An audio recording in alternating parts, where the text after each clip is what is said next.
Hello and welcome to another My Autistic Marriage video. I've got a question running in my mind. Did I marry my parents? In order to figure that out, I'm going to discuss what my parents were like versus how my husband is. So my mum was the critical one. She had a really short fuse and you didn't know what was going to set her off, but just she was going to be set off. And of course, I will give you an example. When I was younger, I was about 12. My brother had gone to the toilet and hadn't washed his hands. And then he comes into the kitchen and he grabs the loaf of bread and goes to make some toast. Or a sandwich, can't remember. Anyway. And I'm grossed out by the fact that he's touching the bread loaf with his fingers that he hasn't washed, And then he's touching the bread, right? And so I start saying to him, don't touch the bread until you've washed your hands. And it was something that he did often, go to the toilet, come out and not wash his hands. It was a thing that I had a real pet peeve about. Anyway, he starts battling with me, right? And then deliberately opens the bread bag and starts touching all of the pieces of bread, like right? And so I'm there trying to pull his hand away and saying, don't touch it, you need to wash your hands, blah, blah, blah, while he's there, carrying on like a two-bob because I'm trying to pull his hand away. And my mum comes in. I don't know she's come in, by the way, because she came up behind me. And she just clops me over the back of the head, right? Straight across the ear. She'll hit me in the ear. Surprised I'm not deaf. Anyway, I'm pretty miffed at this point in time. And my brother is there grinning like a Cheshire cat, like, ha ha ha, you got hurt, ha ha ha, right? And I was really, really peeved because she didn't ask any questions. She didn't ask what was going on. She didn't ask who was right, who was wrong. She didn't demand that he go and wash his hands, which is an important lesson to teach him. Instead, she just whacks me and tells me, leave your brother alone.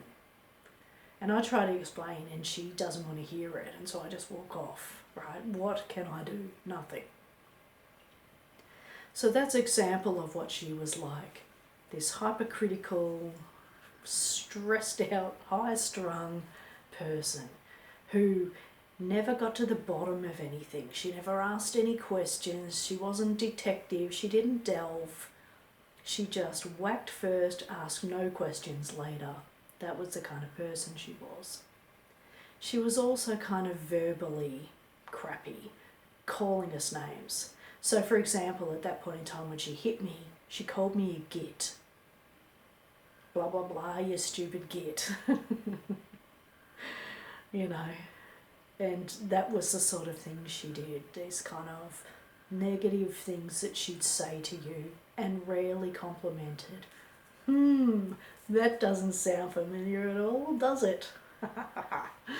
Right, so that was her.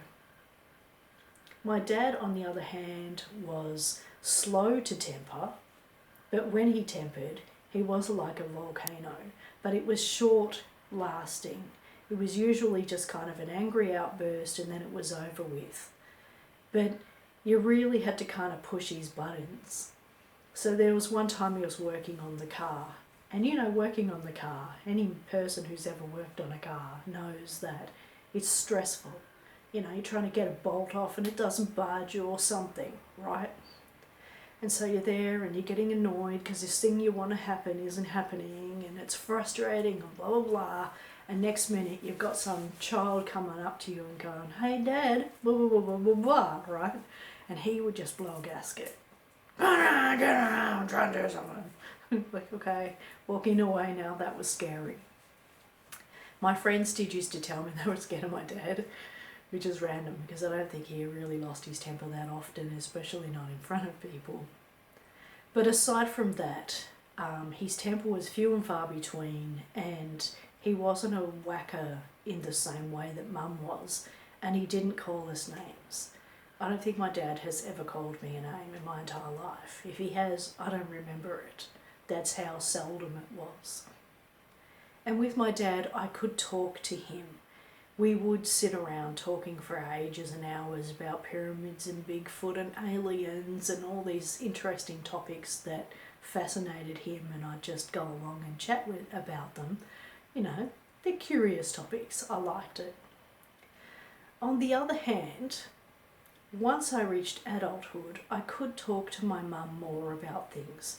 So I could call her up and say, for example, I just had the most idiotic, roundabout, dumb conversation, argument, debate with my husband, and it made no sense. What the hell's going on? And I would tell her verbatim, this happened, and then I said that, and then he said this, and then I said that, and da-da-da-da-da, and then in the end he comes back with blah, blah, blah, and she's like, what?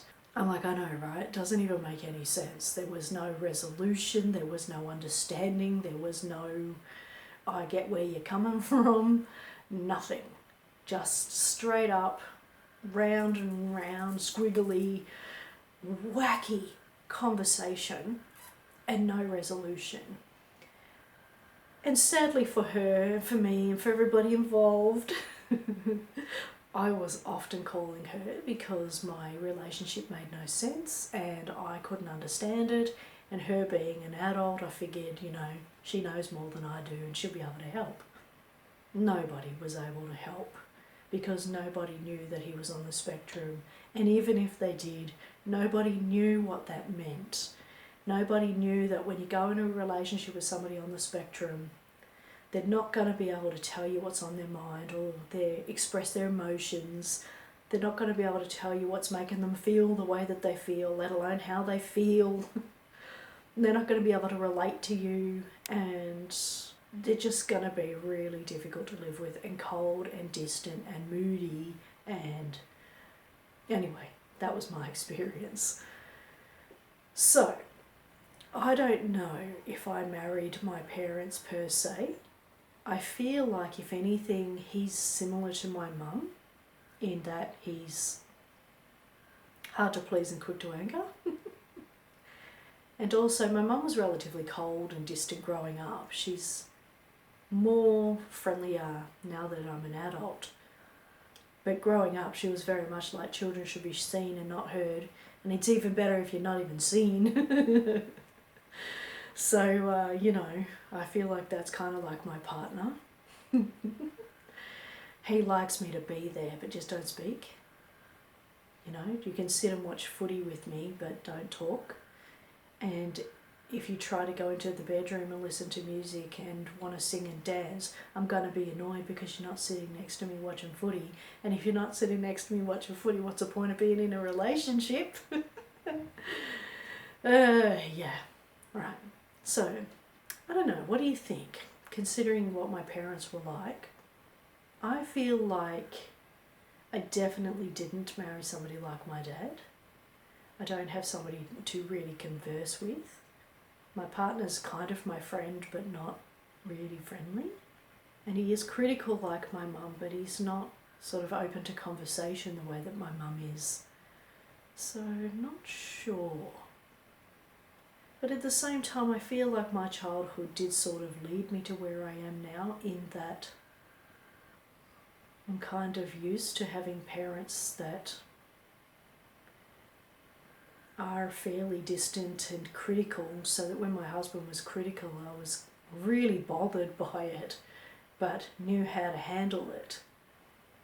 And so some would say that I chose him because I was familiar with the pattern, but then I was always combative and trying to get him to stop. So yeah, I'm not sure. Anyway, what do you think? Comment below. Did I marry my parents? Did you marry your parents? Comment below. Love to hear from you, and thank you for taking the time to watch this video. Really do appreciate it.